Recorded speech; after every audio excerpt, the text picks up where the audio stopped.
ng ganitong salaysay na sa aking pananaw ay ginawa ninyo sa To ilalim ng clarify, Mr. sakripisyo. Chair, sa Inquirer.net naman, yan, nakalagay na allegedly bribed each of the 18 ex-Marine 5 million. So each, so bawat isa. So, Pesos, simple pesos. lang po ang tanong. Totoo po ba kayo ay binigyan ng pabuya ni Mike Defensor, bawat isa sa inyo ay tigli 5 milyong piso para gumawa kayo ng salaysay na ito na inyo ngayong ibinigay sa amin kaugnay ng pagsisiyasat sa flood control scandal? Hindi po, Your Honor. Pwede po bang hirap dito, Your Honor, yung nagsabi niyan para patotohanan niya? Yun nga po, Sa may ngayon hamon po, naman. Your Honor, halos nga yung pamilya na nga namin ngayon, yung kakapiranggot nga na ipon namin, hanggang ngayon, yun po ang pinagkakasya namin. At yung pagkain po namin, nagkakaroon lang po kami ng, sa ngayon, nagkaroon po kami ng, yung mga kunting ipon, tawag nito, yung chipi-chipi na lang po nga kami ngayon, nagkatsaga po kami sa sardinas na makain, Your Honor. Kung nabayaran po kami ng ganyang halaga, napagaganda na po sana po ngayon ang buhay namin ngayon, Your Honor. Salamat po sa inyong confirmation na hindi po kayo talaga nabigyan ng kahit anong halaga. With your permission, Honorable Chair, yung kung 5 million bawat isa, sana medyo okay na ang buhay nila kung tutuusin, no? Pero makapagpapakita po ako ng mga katibayan na halimbawa, nung na-hospital ang anak at asawa ni Bernard Tube, kumakailan lamang, ay kailangan pa ho naming hanapan ng makakatulong, no? 30 mil po yung hospital bill ng bawat isa, asawa, anak. Nung naoperahan yung nanay ni Bobares, talagang pinaghirapan ko rin po na makaambag at nasa akin din po yung resibo nung binayaran, no? Nung namatay po ang tatay ni Buduan, kumakailan lang din po, ay kailangan din pong pagtulungan namin para makabili ng kabaong ng tatay niya, no? Baka naman, Atty. Baligod, nung kayo po ay nagtulong-tulong para makakakalap ng halagang may tutulong nyo, baka naman isinilid nyo pa sa maleta kasi. Baka napagkamalang akala mo na napakalaking pera naman nung nakalap nyo itulong doon sa mga na-hospital na kamag-anak ng inyong mga kliyente. Alam mo po yung, Your Honors, no? Ang motivation ng mga sundalo na ito, bago nila gawin yung kanilang affidavit, ang sabi nila sa akin ay, Attorney, nasubukan namin ang nakipaglaban. Muntik nang mawala ang aming buhay. Pero sa panahon ngayon, gusto naming magpakasundalo sa mga Pilipino. Yun po ang motivation nila. Kung yung, alam niyo po, kung accusation lang na galing kay Matibag, naaawa po ako sa NBI dahil eroded na yung credibility dahil kay Matibag. Bali na po, alam nating gagawa lahat sila ng anong klaseng usap para lamang bigyan kayo ng batik, para lang hindi kayo paniwalaan ng ating mamamayan. Ang mamamayan po ngayon ay nakikinig. Sila po ay sumusubaybay sa pagdinig na ito. Sila po ang higit na nakakaalam kung sino kayo. Dahil alam nila ang katotohanan sa likod ng inyong mga sinasabi. Atty. Baligod, inumpisahan ko ito nung dumating dito si Master Sergeant Orly Gutesa. Pinagsisihan ko nga na naipresenta ko pa siya, hindi ko kasi alam na ganun ang gagawin sa kanya. Ang buong akala ko kasi, Atty. Baligod, ang isang taong katulad niya, talagang hindi ko siya kilala. Wala akong panahon noon na kausapin siya, kaya lang nagmakaawa siya na kung pwedeng makausap ko kayo. Ang sabi ko, mag-aalas 3 na. I can only spend at least 10 minutes. Kasi babalik ako, ayaw ko mag-absent dito. Nakita ko siya, may dala-dala siyang kasulatan, binasa ko, sabi ko, mabigat ito, nakahanda ka bang i-testify ito? At ano naman ang motivation mo para gawin ito? Unang-una po kanya, ako po'y naliligalig na po ang aking kalooban dahil ito po palang trabaho namin Nakikita namin sa pinag-uusapan po ninyo dyan sa Blue Ribbon Committee, ito po lang mga maletang ito ay puro pala pera po ng bayan pala ito na kung saan-saan lang napupunta. Kaya gusto ko pong mag-testify. Alam mo ba kung kahihinatnan mo dito? Alam ko po, alang-alang na lang po sa bansa. Alang-alang na lang po sa pamilya ko at mga apo ko. Hindi pa rin ako naniwala ron eh. Parang added na lang na kumpiyansa. Ngay, panotaryo mo nga yan. Kasi talagang alam kong mabigat ang gagawin niya eh. Panotaryo mo nga yan. Pinanotaryo niya po. Nagkaroon pa ng problema, ginamit pang dahilan sa kanya yung notaryo. Walang kasalanan ng tao, parang siya pang pinalitaw na nag-inventary. Para ba siya nakahanap ng notarial seal, nakahanap ng dry seal, at siya pang pumirma. Ganun po yung nangyari. Tinakot yung tao, hindi namin malaman, ilang araw namin siyang hinahanap, wala ng contact. Palagay ko yung mga kayo ay na-contact nyo siya one way or the other, pero nawala na lang siyang parang bula. Bagamat yung kanyang salaysay, kagaya ngayon ay pinanumpaan niya.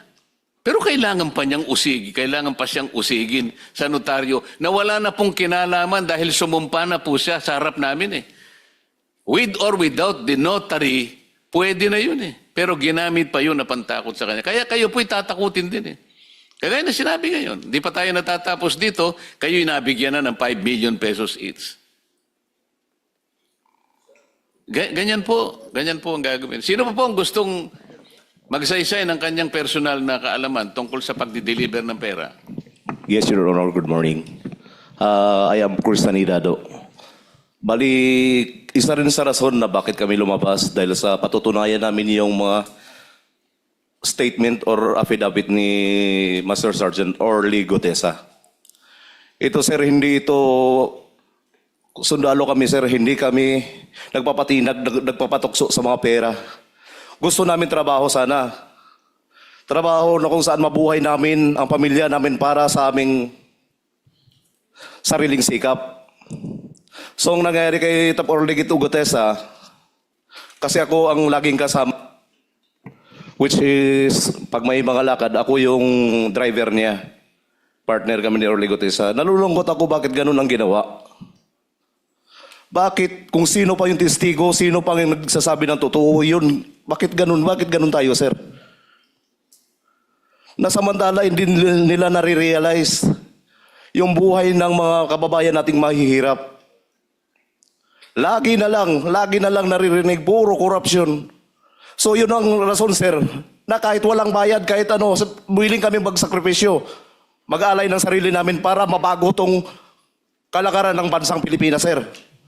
Ito, sa mga media, andyan, alam ko, dahil ako ay isang driver ng media coordinator ni Congressman Saldico at ni Speaker Romualdez, PR. Sa House of Representatives, media parking, si Mr.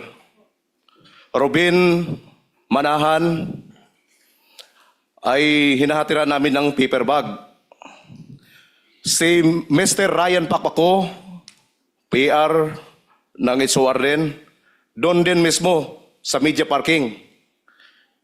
At yung media parking na yun, minsan nag-aabang sila doon. Minsan kami nag-aantay din doon lang sa media parking, naka-paper bag. Minsan nagbi-meeting doon sa bahay ni Robin Manahan. Tapos, gabi kasi, sir, hindi ko na ma-identify kung anong number ng bahay. Basta malapit lang sa HOR din. Pero kung kaya mong puntahan. Kailangan ko puntahan, sir. Gagawin ko. At i-elaborate ko kung anong... Sige. Doon binibigyan, one time, ng isang bag. Isang bag na puno ng pera. Bakit ko alam na pera, sir? Dahil sinasabi ng PR na yan sa akin, PR ni Kung Saldi, na Chris, bantayan mo muna, Chris, huwag mo iwanan ng sasakyan. Perang laman yan sa loob. So, sa ganitong nangyayari sa atin ngayon, sir, gaya kanina, grabing panggigipit, unconstitutional talaga. Kami, sir, sundalo kami. Dating sundalo, nagserbisyo din sa bayan. Bakit may mga ganito? Kaya yan ang isa sa dahilan lumabas kami. Yun lang po sir, maraming salamat. Totoo lahat ang sinabi mo. Nasabi ko na rin ito nung lumabas si Sergeant Gutesa. Dahil nagdamdam ako dahil ang buong akala ko sa kanyang paglabas, tatanawin ng malaking utang na loob ng Estado yon. Yung tao, wala siyang motibo kung hindi tumulong lang sa kanyang bansa. Ang kanyang sinakripisyo, yung buhay niya, kaligtasan ng kanyang pamilya. Wala siyang hinagad eh.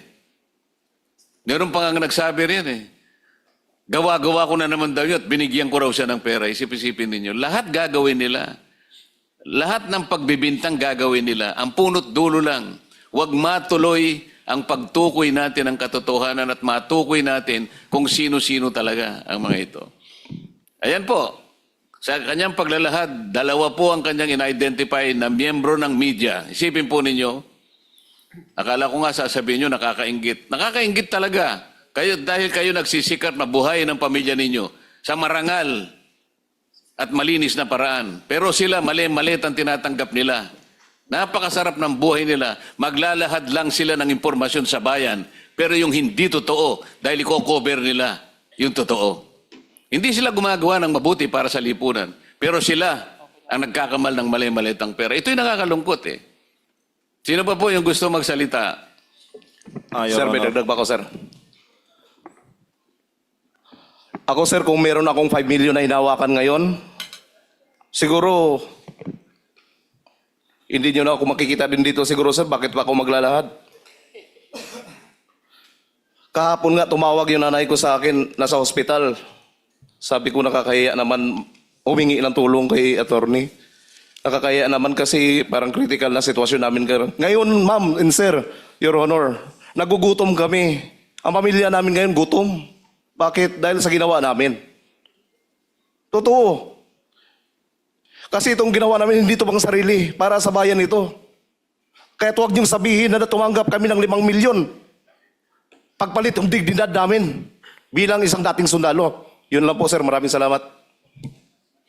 Okay. Yung pong gusto pang magsalita para makonfirma natin sa pamagitan ninyong individual na pagsasalaysay. Sige po.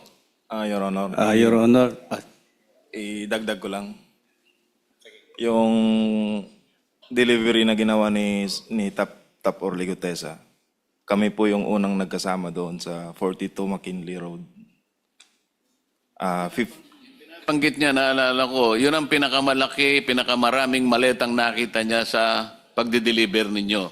Parang 46 na maleta ang sinasabi niya nung araw na yun. Siguro, Your Honor, hindi niya matandaan, pero ako tanda ko po. 52 na malita po yan. 52 maleta. Yes, Your Honor.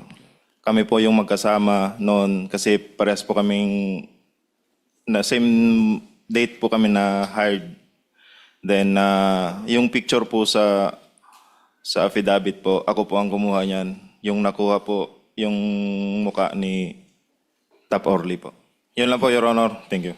Sa pagsasalita ninyo, sabihin nyo rin, sa pagde-deliver nyo, sino ang tumanggap kasi kailangan po nating malaman. Sa hanggang pinto lang kami, Your Honor, mayroon pong tao po doon. Sila na po nagpapasok sa loob. Pero kakilala ninyo, yung sa tagal ng pagde-deliver ninyo, makita nyo lang ang muka, alam na ninyo na yon ang taong pinagkakatiwalaan para tanggapin yung mali-malitang pera. Ang contact po kasi, Your Honor, si Mark Texay at si Paul Estrada, which is kasama po namin nung time na yun. Yun ang dahilan kasi, Mr. President, kung bakit yung Mark Texay na yan at saka yung John Paul Estrada talagang pinagkatago-tago nila. Hindi natin alam kung anong lupalop na ng mundo nandyan sila. Sapagkat sila talagang pinagtiwalaan ni Saldico, hindi lang sa pagbibilang, kung hindi yung paglalagay sa maleta, at kung sino-sino ang dapat na tumanggap